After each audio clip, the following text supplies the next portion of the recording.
99 rises at it again. Third time they've entered the Supreme Court, third time they've done protests, and their main message is get money out of politics. God bless, you go get them. And the third time that they have videotaped it. So we're going to show you the videotape, and then I'll tell you why they did it in specific.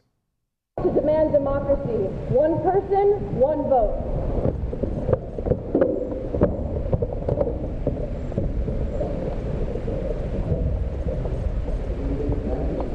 We rise to say that money is not speech. One person, one vote. Justices, is it not your duty to protect our right to self-government? Reverse McCutcheon! Overturn Citizens United! One person, one vote! Justices, is it not your job to ensure free and fair elections?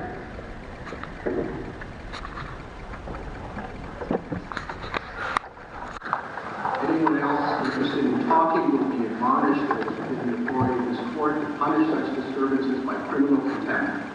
We who believe in freedom shall not rest. We who believe in freedom shall not rest. The only part I disagree with is the singing. Libs sing too much. Okay, but I love the protest overall. And now the reason it gets a lot of attention is because you're not allowed to tape inside the Supreme Court. So these are the first ever videos coming out to the rest of us from inside the Supreme Court. And it's a form of civil disobedience that they do this. And I like the different people rising up and saying what their grievance is and asking for one person, one vote, because the Supreme Court, not only through Citizens United and McCutcheon, took away our democracy, but also from earlier, from the 1970s in Bellotti and in Buckley v. Vallejo, when they said, oh yeah, corporations are people. Yes, corporations have speech rights. And eventually they gave them basically the ability to do unlimited legalized bribery in our political system. So yes, you should definitely protest that. That is an amazing thing that they basically stole democracy in the middle of the night from us. These 9 people in robes who we never even get to see. That you're not allowed to tape them. If you're proud of what you're doing, why can't we see you? I mean, these are the guys who are in favor of freedom of speech. Well, let's see you speak. So Belinda Rodriguez was one of the protesters. She said, the Supreme Court is deeply complicit in the corruption of our democracy. That's absolutely true.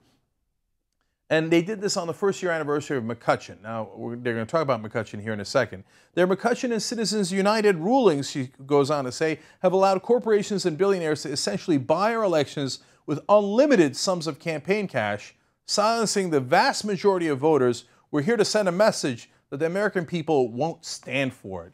So she's of course right about this. When Sheldon Adelson spends $30 million in an election and you don't have anywhere near that kind of money, you don't spend that kind of money, you think you have a one person, one vote, you think you have free and fair elections? No, you don't. He obviously has a much larger say in the elections, a much larger voice in the elections than you do through his money.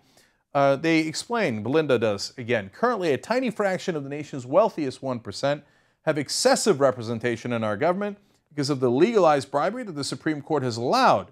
We're here to show that the other 99% of us are not afraid to resist this fundamental corruption using nonviolent civil disobedience. I think she's exactly right. I think this is the heart of a proper civil disobedience movement. And they explained in their statement afterwards, the McCutcheon ruling decided 5-4 by the Roberts-led corporate majority, eliminated the $144,000 cap on the aggregate amount of money that the super rich can contribute directly to candidates, PACs, and parties in an election cycle. In combination with the infamous 2010 Citizens United ruling, McCutcheon represents a shameful assault by the court on our democracy and a betrayal of its duty to uphold one person, one vote principle of political equality. Now, isn't that amazing? In McCutcheon, they said being able to give only $144,000 per election cycle is a violation of your right to free speech. Absurd, absurd. A legislator in Maryland asked brilliantly, well, if money is speech and they're just talking to the politicians, are people who are giving money to prostitutes just talking to them? So apparently money's not speech all the time, right? And this court was so absurd that in Citizens United, they said giving tens of millions of dollars at a time to a politician, doesn't even rise to the appearance of corruption. That doesn't appear corrupt to anybody. It cannot, to a reasonable mind, appear to be corrupt, they said. Well, I think we have a disagreement over a reasonable mind. All right, finally, a 99 Rights statement also said, we took this action in the tradition of nonviolent civil disobedience with great respect for the court as an institution and the Constitution it is sworn to uphold. By our determined action, we hope to demonstrate to the justice of the Supreme Court and all government leaders that their complicity in corruption will be met with unyielding resistance. Now, at Wolfpack, we totally agree. There's different forms of resistance. There are different ways of fighting back. This is among them. And so I want to give credit to the 5 who did this protest today. They were Belinda Rodriguez of Florida, Richard Saffel, I should say, of West Virginia, Matthew Kressling of California, Yasmina Murbet of D.C., and David Bronstein of D.C. Those are the latest 5 from 99 Rights who were, of course, then let out of the court and arrested. So what is the Washington Post reaction to this? They come in, you think like, oh, wow, really interesting civil disobedience. Oh, you're right. A Princeton study has shown that over the last 40 years, public policy has nothing to do with public opinion, that our opinion doesn't matter, that we don't live in a democracy anymore. Instead of that, they say their stated goals are this and this, if you believe them. And then they ask this important question. They say, I want to know what our readers think. What's the proper criminal punishment for the 99 Rights Supreme Court protesters? Look, it's a matter of framing. That's not an illegitimate question to ask at some point as out of intellectual curiosity. And a lot of people might say no punishment, right? But this is the main thing that the Washington Post has to say about this.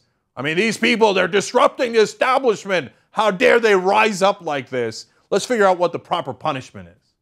By the way, the 5 protesters were later charged with violating a law that outlaws, and I'm amused by this, quote, loud, threatening, or abusive language in the Supreme Court building, according to court spokeswoman Kathy Arberg. They each also were charged with 1 conspiracy count, conspiracy to try to save our democracy. Loud they might have been, they certainly were not threatening, and none of it was abusive. So maybe the next time, if they're just a tiny bit quieter, and they still say the same things, it might actually be perfectly legal. But what is the proper punishment? The establishment wants to know. All right, I love that they are going out there and trying to fight in their own way. Join 99 Rise if you want to. If you're in favor of those actions, join Wolfpack. If you think the best way is to get a constitutional amendment, we all work together on this. Wolf-pack.com, and everybody check out 99 Rises.